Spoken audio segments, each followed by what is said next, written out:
Well, welcome everybody. I hope you are doing amazing today. Today, I am going to do the first part of a couple part series. I'm not sure if it will take me 2 or 3 sessions to kind of do this, but I want to keep them short. So I'd rather break them up and keep your attention than make them really long.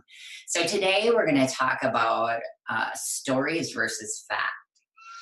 And what I want to tell you, the amazing truth is that facts don't hurt. That's a true fact. So until the thought enters your mind about that fact, it has no effect on us. It's the thought that we have about the effect that create the thought we have about the fact that creates the effect in our brain. So the best example that I can give to you, the most extreme example, I guess, is death. So let's say somebody important in your life dies, but you have no idea that this has even happened.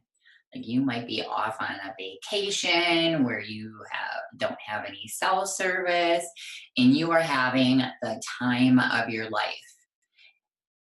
And so it's not until you actually find out that this person has passed that you have any feelings about it, because now you have a thought about the fact that they have passed away. And so just kind of let that sink in. Think about that. Kind of hit me hard when I first heard that. And I'm sure you've heard people say that they were completely devastated by somebody's death. So think about that. Were they completely devastated? Or were they devastated by what they thought of the person's death? So bear with me. I am not at all saying that you shouldn't feel pain when somebody dies. As a matter of fact, if it's somebody you knew, somebody you liked, I would hope that you would feel some sort of pain. I'm just giving you an example of how it is when we think about a situation.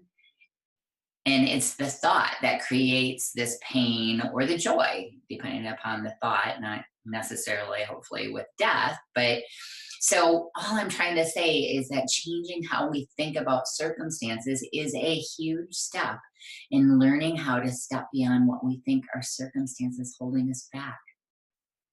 It's often very hard for us to see and understand these patterns in our lives that are pulling us backwards. And that's where a life coach can help. We see you from the outside, from a neutral perspective, and then help you to see and understand the why behind the patterns that you're taking, that you have been taking. We help you to see what you're doing and why you're doing it. So I'm going to give you just a quick example of some coaching that I had done with a peer. She was coaching me, and the result that the coaching was around my impossible goal for 2019.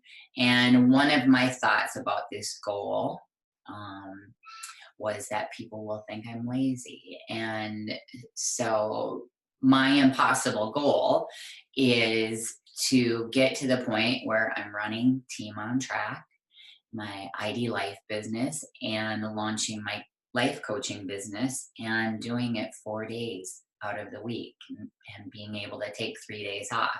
So that's super scary to me. I work almost every day.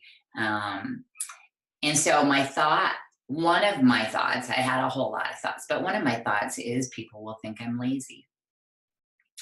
And that thought created a feeling of guilt in me.